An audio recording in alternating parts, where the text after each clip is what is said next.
ഞാൻ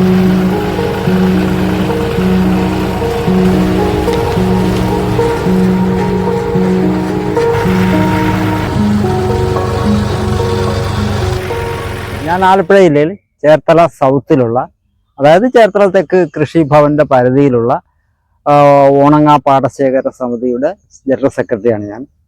ഇവിടെ ഞങ്ങൾക്ക് പഞ്ചായത്തിൽ നിന്നും സബ്സിഡിയോടുകൂടി ഞങ്ങൾക്കൊരു 4-5 വർഷം മുമ്പ് ഒരു ട്രാക്ടർ തന്നിരുന്നു.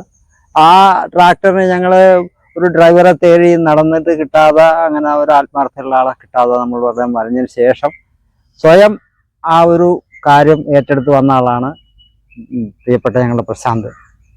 അദ്ദേഹം അത് വളരെ ഭംഗിയായി അത് നിറവേറ്റിക്കൊണ്ടിരിക്കുകയാണ്. ഞങ്ങളുടെ നാട്ടിലൊക്കെ വളരെ കൃഷിയുള്ളൊരു സ്ഥലമാണ്. പക്ഷെ ഇത് നിലമൊരുക്കുന്നതിന് വരമ്പെടുക്കുക എന്നുള്ളത് വളരെ ശ്രമകരമായ ഒരു ജോലിയാണ്. 1 ഏക്കർ നിലത്തിൽ വരമ്പെടുക്കണമെന്നുണ്ടെങ്കിൽ ഒരു 30 ആളിൻ്റെ പണിയെങ്കിലും വേണ്ടി വരുന്നു.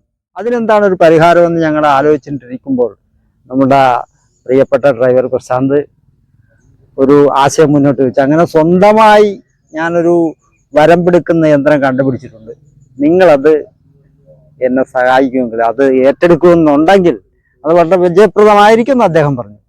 അപ്പം ഞങ്ങളത് ഞങ്ങളുടെ കമ്മിറ്റിയായിട്ടൊക്കെ ആലോചിച്ചപ്പോൾ അതൊരു വലിയ നല്ലൊരു ആശയമാണ്.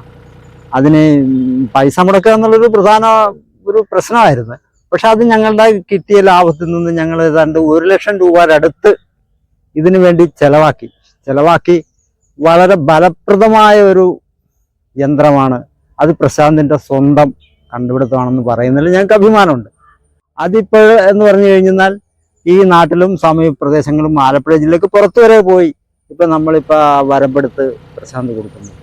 അതുകൊണ്ട് എന്താണ് ഉണ്ടായ നേട്ടം എന്ന് പറഞ്ഞു കഴിഞ്ഞാൽ സമയലാഭം, ഈ നാട് മുഴുവൻ കൃഷി ഉണ്ടാക്കാനും കർഷകർക്ക് വളരെ കുറച്ച് സമയം കൊണ്ട് തന്നെ നിലമൊരുക്കിയെടുക്കാനും കാണുന്ന ഉള്ള ഒരു നല്ലൊരു വിജയകരമായ ഒരു പദ്ധതിയാണ്, ഒരു യന്ത്രമാണ് പ്രശാന്ത് കണ്ടുപിടിച്ച വരമ്പ് കോരുന്ന യന്ത്രം.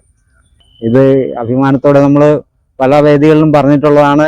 ഇതിൻ്റെ ഉദ്ഘാടനമൊക്കെ നടത്തിയത് ബഹുമാനപ്പെട്ട കൃഷി വകുപ്പ് മന്ത്രി പ്രസാദ് സാർ അവറുകളായിരുന്നു. അദ്ദേഹം വളരെ അഭിമാനത്തോടെ പ്രശാന്തിനെ അഭിനന്ദിക്കുകയും അത് കൊള്ളാം, ഇത്തരങ്ങൾ കണ്ടുപിടുത്തങ്ങൾ ഇനി ഉണ്ടാകട്ടെ എന്ന് ആശംസിക്കുകയും ചെയ്തിട്ടാണ് അദ്ദേഹം പോയത്. ഇപ്പോഴും വളരെ വിജയപ്രദമായി ഇന്നും അത് വരമ്പ് വരുന്ന യന്ത്രം ഇത്രയും നല്ല, അതായത് തീരെ ചെറിയതല്ല ഇത്. അതാണ് എൻ്റെ ഒരു പ്രത്യേകത. സാധാരണ കമ്പനിക്കാരൊക്കെ അടക്കുന്ന വളരെ ചെറുതാണെങ്കിലും ഇത് ഒരു 2 മഴ വന്നു കഴിഞ്ഞാൽ, പെട്ടെന്നൊരു മഴ വന്നു കഴിഞ്ഞാൽ വരമ്പ് വെള്ളം വന്നി മുങ്ങിപ്പോകുന്നൊരവസ്ഥയുണ്ട്. പക്ഷെ ഞങ്ങളുടെ ഈ വരമ്പ് കൊണ്ട് ഉള്ള പ്രത്യേകത എന്ന് പറഞ്ഞു കഴിഞ്ഞാൽ ഒരു കാരണവശാലും അത് മുങ്ങിപ്പോകത്തില്ല. അത് വെള്ളത്തിന് മേലെ തന്നെ ഉണ്ടാകും. വെള്ളം പറ്റി കഴിയുമ്പോൾ അത് കൂടുതൽ ബലവത്തായിട്ട് ചെടി വളർന്ന് വളരെ ആദായകരമായ ഒരു അവസ്ഥയിലേക്ക് കാര്യങ്ങൾ എത്തിച്ചേരും. ഇത് പ്രശാന്തിന്റെ കൃഷിയിടമാണ്. കണ്ടോ, ഇങ്ങനെ വാരം കോരിയാണ് ചീര നട്ടിരിക്കുന്നത്. ഈ വാരം കോരി എന്ന് പറഞ്ഞു കഴിഞ്ഞാല് പ്രശാന്തിനൊരു യന്ത്രമുണ്ട്.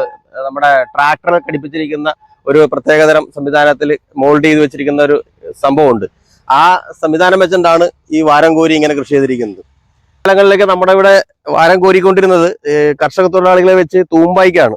പക്ഷെ ഇന്നത്തെ സാഹചര്യത്തിൽ അത് വലിയ കൂലിച്ചെലവായതുകൊണ്ട് കർഷകർക്ക് ബുദ്ധിമുട്ടാണ്. അപ്പൊ അങ്ങനെ ഒരു സാഹചര്യത്തിലാണ് പ്രശാന്ത് ഇങ്ങനെ ഒരു സംഭവം ട്രാക്ടറെ ഘടിപ്പിക്കാവുന്ന രീതിയിൽ ഒരു മോൾഡ് ഉണ്ടാക്കിക്കൊണ്ട് വരമ്പ് കോരുന്നത്. അതായത് ട്രാക്ടർ ഓടി വരുമ്പോഴത്തേക്ക് ബാക്കിൽ ഇങ്ങനെ വരമ്പായി ഇങ്ങനെ പോകും.